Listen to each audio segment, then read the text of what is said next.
Welcome back to Principles of Increase, where I help you explore and discover ways to increase in different areas of your life.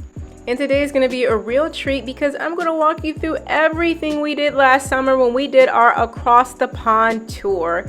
Our vision has always been to be a traveling multilingual family, and thankfully, we've had plenty of opportunities to jumpstart that vision on this side of the world. But this time around, we got to hop across the pond and visit even more diverse countries and attractions. But before we jump in, let's take a quick moment to hear a brief word from one of the channel's sponsors. If you're a digital nomad, or like me, spend lots of time traveling, listen up. What I'm about to tell you will change your life. Introducing Genki, the ultimate health insurance for world explorers just like you. Imagine roaming the globe without a care, knowing you're covered for any medical emergency. From scooter mishaps to tropical illnesses, Genki's got your back. With instant sign-up and quick claims, you can focus on your adventures, not paperwork. Don't let health worries hold you back. Choose Genki and travel with confidence. To get your free quote, just screenshot the QR code that you see here or check out the link in the description below. The first stop on our Across the Pond tour was Madrid, Spain. In July, this place is very warm and dry. Apart from this, I can say that it was pretty easy to get here from Orlando International Airport. In fact, I'd say that getting in and out of the EU through Florida and or Puerto Rico is a common route, so it seemed much less expensive. We stayed in a suburb right outside the city center called Barajas, which I liked. It was very easy to get in and out of the kind of downtown area on the public transportation system, which was very convenient, easy to use, and efficient to me. And I'll tell you right off that this tour was very much about people watching, walking around, sightseeing, and taking in all the sounds, the smells, and basically everything that was new and a novelty to us being overseas. So we dipped in and out of different shops. We observed the different kinds of food, candies, treats, and I will say, obviously, when you're traveling, you do have to make time to eat all the food items that you're interested in. And for us, we were looking for churros, and I understand that the San Ginés area has some of the best in the country. So this is me chomping on some churros, and I really highly suggest you check this place out. Another thing that I want to mention really quickly is the time that the sun sets in Madrid in the summer. I think these videos were taken around 9:30 or 10 o'clock at night. If you're traveling with small kids, you should know that you're going to have plenty of hours of daylight. Okay, something else that might be surprising. I hate to say this, but I wasn't like a huge fan of Spanish food. However, the Aldi was literally on point. Had tons of fresh fruits, vegetables, things that you would not see in the States. I even grabbed this like grocery bag, which is a cherished souvenir, and also got this tortilla and chicken croquette, eggplant dip type thing, which actually turned out being my favorite meal in Spain. And I will say that one thing that was definitely on my list was to visit kind of like the luxury shopping districts of each country. As you know, they do say you have to fake it till you make it, and I did plenty of that, trying on sunglasses and all kinds of stuff, checking out purses like I was gonna buy this stuff, but who knows, one day it was at least fun to try it out. One of my favorite parts of this trip was being able to see my Cuban Airbnb host, Alberto, and also visiting with some Dominican real estate developers that I had met earlier in the summer. All in all, I wish our trip was a little bit longer, but I'd happily go back to see even more of the beautiful city of Madrid, Spain.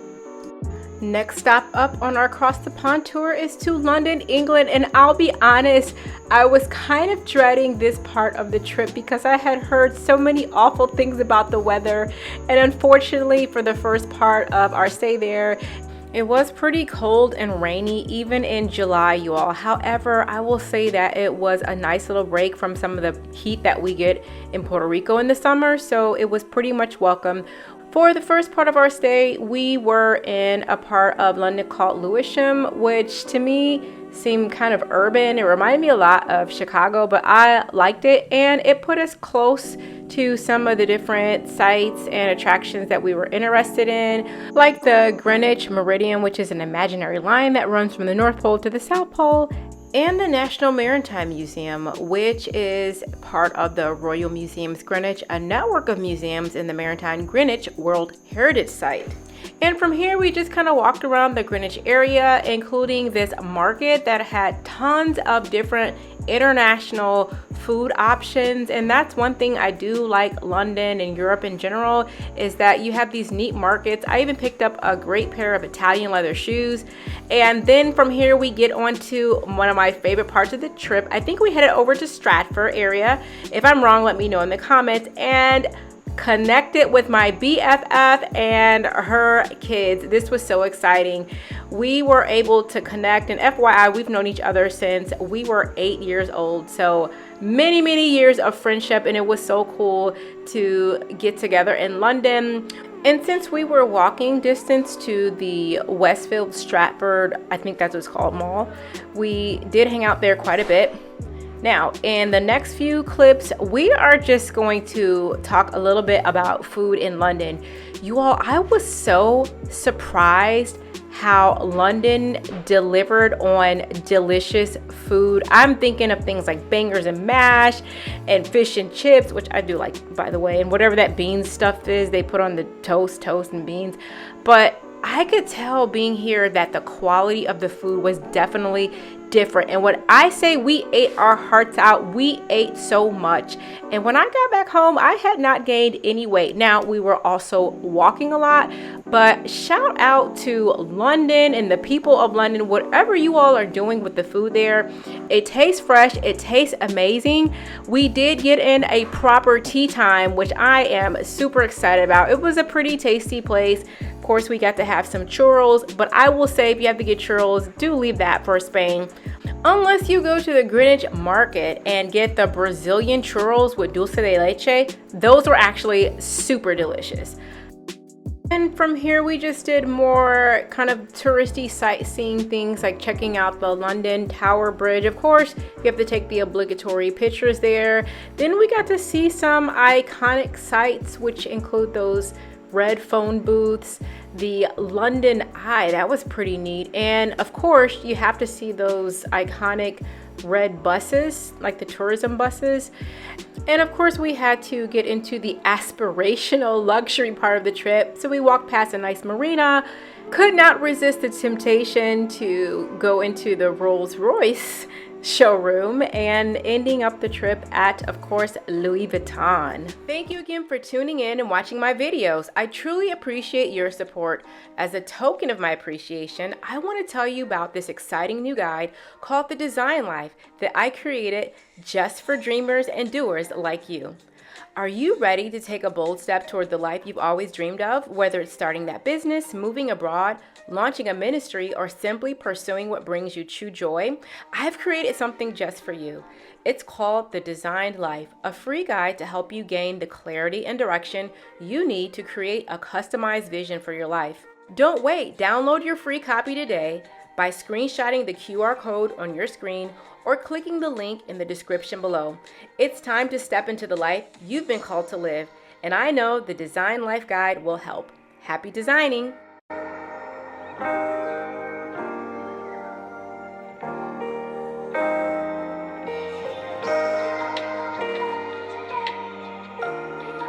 And we definitely saved the best for last because Paris was my very favorite place. We were there about a week before the Olympic Games, so we got to see the Eiffel Tower adorned in all of the Olympic swag, if you will.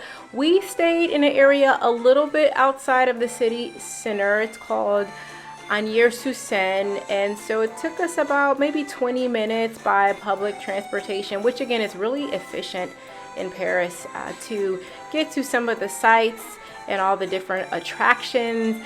But as you can see, this was still a very cute place. There were restaurants, bakeries. I mean, it felt like we were in Paris, but it was a little bit calmer. And I actually fell in love with a close by bakery that had these things called crookies, like a cookie. and a croissant. Oh my goodness, I was addicted. And again, we were eating. Oh yeah, their tiramisu was the best tiramisu I had ever tasted in the entire world. Even though that's an Italian dish, the French did really well with that. And so just want to say here that we ate, as you can see in a lot of these clips, I am just eating, I'm drinking coffee. Look at me with a baguette, eating bread. And I really got into my French digs. Again, eating here, I did have to put on the beret. And again, I think that just speaks to the quality of the food, that you can eat so much and still look so great. So here we are checking out some of the, again, iconic sites like the Eiffel Tower, the Champs-Élysées, and we did check out the Louvre as well and had a cute little photo shoot there. I was really thankful for that. Again, just another shot of me by the Eiffel Tower. And one of my favorite activities that we did was making macaroons. Mini-me wanted to sign up and do it, so we did it, and they came out great. You only see her here with one box, but we had 2 boxes, and I pretty much ate them all. Then we ended our trip at none other than Louis Vuitton, which is, you have to do that in Paris, France. It's like the headquarters. All in all, our trip across the pond was really amazing, and I look forward to doing it again.